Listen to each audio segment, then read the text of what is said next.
आउज़ बिल्लाहि मिनश शैतानिर रजीम बिस्मिल्लाहिर रहमानिर रहीम। मैं हूँ होम्योपैथिक डॉक्टर हक नवाज शाहिद और आप देख रहे हैं जुनारा टीवी। अगर आपकी उम्र टीनेजर्स में है तो आप इस मसले से आजकल ज़रूर दो चार हो रहे होंगे। इस मसले ने, इस मर्ज़ ने आपको काफ़ी परेशान किया हुआ होगा। इस मसले के लिए आपने बहुत सारी मेडिसन भी, जो सेल्फ मेडिकेशन है, टोटके हैं, वो आपने बहुत ज़्यादा इस्तेमाल कर रहे होंगे। और इस तमाम ये जो मेडिसन है या टोटके हैं, इस्तेमाल करने के बावजूद भी आप का ये मसला हल नहीं हो रहा होगा। आप महंगी महंगी क्रीमें भी इस्तेमाल यकीनन कर रहे होंगे, जिनसे आपको वक्ती तौर पर तो रिलीफ मिलता होगा, लेकिन कुछ दिनों के बाद, एक जाने के बाद, वहाँ उसकी जगह 3-4 और नमूदार होते होंगे। जी हाँ, मैं बात कर रहा हूँ एक्ने की। एक्ने और पिंपल्स जो आम तौर पर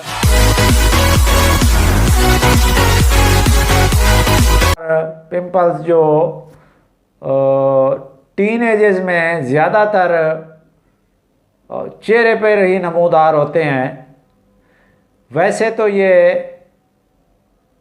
जो एक्ने है, पिंपल्स हैं, ये कभी भी एज के किसी हिस्से में भी और बॉडी के किसी हिस्से पर भी नमूदार हो सकते हैं। आज मैं इसी के बारे में आपसे डिस्कस करूंगा कि ये पिंपल्स आखिर क्या होते हैं, इनकी क्या वजूहात हैं, ये किस वजह से निकलते हैं, इसकी साइन एंड सिम्टम क्या हैं, ताकि आपको पहचानने में भी आसानी रहे कि ये पिंपल्स हैं, एक्ने हैं या कुछ और फोड़े वगैरह हैं, फिंसियाँ हैं। और इसके अलावा इसकी जो इसके ख़त्म होने के बाद जो कॉम्प्लिकेशन बॉडी में पैदा होती हैं, स्किन पे पैदा होती हैं कॉम्प्लिकेशन, उनके बारे में भी डिस्कस होगी। और आखिर में मैं इसका आपको शाफी इलाज बताऊंगा, जो साइंटिफिक ट्रीटमेंट है वो अब मैं आपको बताऊंगा। उससे इंशाल्लाह आपका ये मसला हमेशा के लिए हल हो जाएगा। तो अब अगर आपने अभी तक मेरे चैनल जुनारा टीवी को सब्सक्राइब नहीं किया तो सब्सक्राइब कर लें। अगर ये मेरी वीडियो आपको पसंद आए तो लाइक कीजिए। अगर आपको कोई क्वेश्चन आपके जहन में आ रहा हो इस सिलसिले में तो आप कमेंट्स में जाके कमेंट्स कर सकते हैं, मैं उसका रिप्लाई करूँगा। अगर वीडियो आपको सही पसंद आए तो ये आपने अपने जो दोस्त हैं उनको भी शेयर कीजिए, ताकि वो उनका भी ये मसला हल हो सके। तो आप आते हैं एक्ने की तरफ। एक्ने जो है ये आम तौर पर ये जो हमारा फेस है, इस पर nose, chest, shoulder, upper back, इसमें जो है एक सेबेसिस ग्लैंड ज़्यादा मिकदार में पाए जाते हैं। सेबेसिस जो ग्लैंड है ये रतूबत पैदा करते हैं और ये जो हमारी स्किन है इसको मॉइस्चर देते हैं, मॉइस्चराइज करते हैं। तो जो इस ग्लैंड में से जो वो निकलता है मॉइस्चराइज़र, वो उसको सीबम कहते हैं। सीबम ऑयल टाइप होता है, वो वही जो है इसको मॉइस्चर करता है। तो जब किसी वजह से ये सेबेसियस ग्लैंड जो हैं, ये सीबम जो है ज़्यादा मिकदार में पैदा करने लग जाते हैं, ये सेबेसियस ग्लैंड जो हैं इनका ये कनेक्ट होते हैं हेयर फॉलिकल्स के हेयर फॉलिकल्स के साथ कनेक्ट होते हैं। जब सीबम बहुत ज़्यादा मिकदार में पैदा हो जाती है किसी वजह से, तो ये वो भी मैं आपको आगे वजह भी बताऊंगा कि किस वजह से पैदा होते हैं। तो ये जो हेयर फॉलिकल्स हैं उनमें सीबम जमा होने लगता है, वो जो ऑयल सा होता है वो। उसके अलावा स्किन के जो डेड टिश्यू सेल हैं वो भी इकट्ठे हो जाते हैं उसी में। वो एक जो हेयर फॉलिकल्स है वो एक पोर सा सुराख सा होता है जिसमें से ये मॉइस्चराइजिंग जो ऑयल होता है वो निकलता, हमारी बॉडी से निकलता रहता है। और ये दोनों चीज़ें जब जमा हो जाती हैं तो फिर वहाँ वो ये बाहर नहीं निकल सकता, आगे से वो उसका जो है रास्ता बंद हो जाता है। तो वहाँ फिर बैक्टीरिया का इन्फेक्शन भी हो जाता है। जब बैक्टीरिया का इन्फेक्शन हो जाता है तो छोटे छोटे दाने से जिस तरह कील होते हैं उस तरह के बॉडी पर, ख़ास तौर पर चेहरे पर, फोरहेड पर यहाँ नमूदार होने लगते हैं जो कि काफ़ी तकलीफ़ दे होते हैं। वो ऊपर से उनकी जो नोक है वो सफ़ेद भी हो सकती है और ब्लैक भी हो सकती है। ये जो दूसरा ये एक्नी जो हैं या पिंपल्स, ये ज़्यादातर चेहरा, माथा, फोरहेड, नाक, गर्दन, शोल्डर, अपर बैक और चेस्ट, ये ज़्यादातर इन जगहों पर निकलते हैं और बाज़ औक़ात ये पूरी बॉडी पर भी निकल सकते हैं। अब आते हैं फैक्टर, इसके फैक्टर क्या हैं, रीज़न, वजूहात क्या हैं।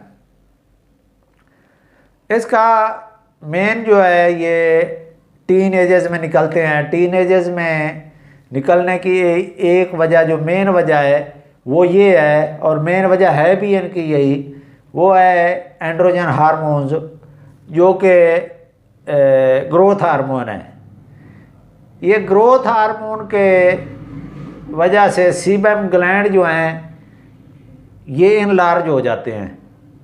इस हार्मोन की ज़्यादती की वजह से ये सीबम ग्लैंड जो हैं ये इनलार्ज होते हैं और ये सीबम बहुत ज़्यादा मिकदार में बनाने लगते हैं। जब ये बहुत ज़्यादा मिकदार में जमा हो जाता है तो बाहर निकलने की बजाय ये वहीं जमा हो जाता है। इसके साथ स्किन के जो डेड सेल हैं वो भी इकट्ठे हो जाते हैं और उसके बाद जब बैक्टीरिया का इन्फेक्शन हो जाता है तो वो एक कील की शक्ल, पिंपल्स की या एक्नी की शक्ल इख्तियार कर लेता है। सबसे मेन वजह यही है। दूसरी रीज़न जो है वो है फैमिली हिस्ट्री। अगर आप की फैमिली में आपकी किसी रिश्तेदार को नानी, दादी, मासी, वालदा, ये बहन भाई को निकले हैं ये, तो फिर इसके आपको भी निकल सकते हैं। तीसरी वजह इसकी है ग्रीसी एंड ऑयली सब्सटेंस। ये ग्रीसी और ऑयली सब्सटेंस जो आप इन जगहों पर चेहरे पर ज़्यादा लगाते हैं, वैसलीन वगैरह इस तरह की चीज़ें, उनकी वजह से भी ये जो हेयर फॉलिकल्स है उनके सुराख हैं, पोर्स जो वो बंद हो जाते हैं, उसकी वजह से भी ये पिंपल्स बन जाते हैं। प्रेशर ऑन स्किन, अगर आपकी जिस जगह पर स्किन पर प्रेशर है, मसलन आप ये टेलीफोन का वो इस्तेमाल करते हैं उससे प्रेशर ये पड़ता है तो वहाँ भी हो सकते हैं। सेल फ़ोन की वजह से भी हो सकते हैं। हेलमेट जहाँ आपका लगता है वहाँ भी हो सकते हैं, प्रेशर वहाँ भी पड़ता है। अगर टाइट कॉलर है तो उसकी वजह से भी हो सकते हैं। और मेन वजह जो है वो है मेंसेस का, मेंसेस की जो अब नॉर्मेलिटी है, मेंसेस डिस्टर्ब हैं आपके, अगर मेंसेस आपको सही नहीं आ रहे हैं, कम आ रहे हैं या ज़्यादा आ रहे हैं, तो इसकी वजह से भी ये पिंपल्स ज़्यादातर इसकी वजह से भी निकलते हैं। इसकी वजह ये है कि हार्मोन्स जो हैं वो इर्रेगुलर हो जाते हैं और उसकी वजह से भी ये पिंपल्स निकल आते हैं। फूड जो है, फूड का भी इसमें बहुत अहम रोल है निकलने में। अगर आप ग्रीसी फूड, ज़्यादा चिकनाई वाली, घी वाली, कार्बोहाइड्रेट्स वाली चीज़ें, कार्बोहाइड्रेट फूड जो खाते हैं ज़्यादातर, वो खट्टी चीज़ें, चटपटी चीज़ें, दही पकौड़े और ये जो मुर्गन ग़िज़ाएँ आप खाते हैं, उनकी वजह से भी होता है। उनकी वजह से मैदा ख़राब होता है, हज़म ख़राब हो जाता है, और हज़म ख़राब होने की वजह से ही ये पिंपल्स निकलते हैं। अब आते हैं इसकी साइन एंड सिम्टम। इसकी साइन एंड सिम्टम क्या है? ये साइन एंड सिम्टम सबसे पहले इसकी ये जो इनका वाइट हेड पिंपल्स होते हैं, उनका जो ऊपर वाला जो नोक होती है पिंपल्स की, वो वाइट होती है। और इसके बाद दूसरे नंबर पर वो भी पिंपल्स होते हैं जिनकी जो नोक है, टिप जो है, वो ब्लैक कलर की भी हो सकती है, वाइट भी हो सकती है, ब्लैक भी हो सकती है, और नीचे से ये रेड होते हैं, एक सिस्ट टाइप की होते हैं, सिस्ट की शक्ल इख्तियार कर लेते हैं।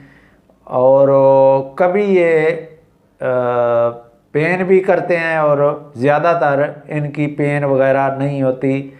ये चेहरे को बहुत बुरी तरह से ख़राब करते हैं। अब इसकी कॉम्प्लिकेशन बताते हैं कि कॉम्प्लिकेशन इससे क्या क्या होती हैं।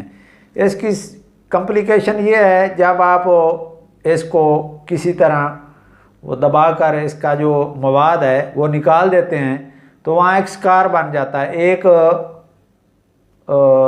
गड़ा सा बन जाता है, और वो हमेशा के लिए रहता है, जो चेहरे को बहुत बदनुमा कर देता है। और इसके बाद दूसरा जो कॉम्प्लिकेशन है वो ये है कि ये आपकी स्किन को जहाँ ये बनता है, उस स्किन का कलर चेंज कर देता है। वो जगह जो होती है उसको ये ब्लैक कर देता है। ये दो इसकी कॉम्प्लिकेशन है जो तकरीबन ताहयात ये निशान जो हैं ये ख़त्म नहीं होते। अगर हो भी जाएं तो बहुत मुश्किल से होते हैं। ये जो पिंपल्स हैं, एक्नी है, इनको हाथ से इनका जो मवाद है वो नहीं निकालना चाहिए, इसी से निशान बन जाते हैं। आपको इसकी, अगर आप इस मसले से दो चार हैं, ये आपको निकल रहे हैं, तो आपको इसकी प्रॉपर ट्रीटमेंट लेनी चाहिए किसी भी क्वालिफाइड पर्सन से। तो मैं आपको चंद एक इसकी जो आम तौर पर मेडिसिन इस्तेमाल होती हैं, जो हमारे पेशेंट हमारे पास आते हैं, जो आम साइन एंड सिम्टम होती हैं, क्योंकि homeopathic medicine sign and symptom के मुताबिक दी जाती हैं, तो वो जो आम जर्नल किस्म की मेडिसिन है जिनकी साइन एंड सिम्टम में बहुत ज़्यादा पेशेंट आते हैं, मैं उनको ही डिस्कस करूँगा। तो उनमें सबसे पहले मेडिसिन जो है वो है हाइड्रोकोटाइल। हाइड्रोकोटाइल आपने लेनी है क्यू ताकत में, मदर टिंचर में, और इसके 10 कतरे सुबह दोपहर शाम नीम गर्म पानी में खाली मैदा इस्तेमाल करनी है। ये उन लोगों के लिए है जिनका वैसे खून ख़राब है, ब्लड ख़राब है, और जिनको मेंसेस का प्रॉब्लम है, मेंसेस इर्रेगुलर हैं, तो ये उनके लिए बहुत बेस्ट मेडिसिन है। दूसरी मेडिसिन जो है वो है प्लस्टिला। प्लस्टिला आपने लेनी है 200 में। ये भी उन औरतों के लिए है जिनको मेंसेस आते हैं, पेन से आते हैं, इर्रेगुलर आते हैं, और उनका हाजमा भी ख़राब है। मुर्गन ग़िज़ाएँ खा खा कर उनका हाजमा भी ख़राब है। ये उनके लिए ये आपने 200 ताकत में लेनी है। इसकी आपने 1 डोज डेली लेनी है। तकरीबन ये जो ट्रीटमेंट मैं बता रहा हूँ ये तकरीबन 3 माह तक आपने मुसलसल इस्तेमाल करनी है। 3 माह तक इस्तेमाल करने से ये हमेशा के लिए ख़त्म हो जाएंगे। तीसरी मेडिसन जो है ये है कालीब्रोमेटम। ये आपने 30 ताकत में लेनी है। इसके 5 कतरे सुबह दोपहर शाम लेनी है। ये वो लोग लेंगे जिन्होंने जिनसी बेतदालियाँ की हैं, वो आप समझ गए होंगे। उनकी वजह से जिनके चाहे वो मेल हैं चाहे वो फीमेल हैं उनको निकल रहे हैं, तो ये वो ले सकते हैं। इसके आपने 30 ताकत में लेनी है। 5 कतरे सुबह दोपहर शाम इस्तेमाल करने हैं। इसके बाद एक मेडिसन है नेट्रम म्योर।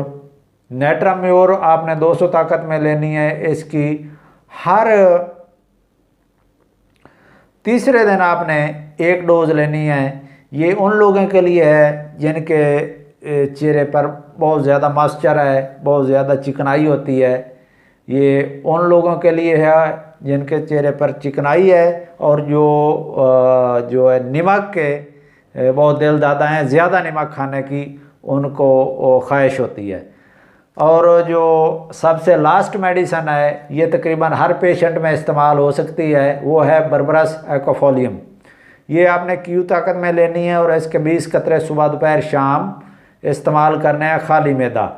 और इसके साथ साथ आपने मुर्गन ग़िज़ाएँ, कार्बोहाइड्रेट्स वाली ज़्यादा ग़िज़ाएँ, अंडा, मछली, तली हुई चीज़ें, ये वो जिस तरह के फ़ास्ट फूड हैं, ये इनसे आपने परहेज़ करनी है। इंशाल्लाह आपके ये एक्नी और पिंपल्स का मसला हमेशा के लिए ठीक हो जाएगा। अगर वीडियो पसंद आए तो शेयर लाजमी।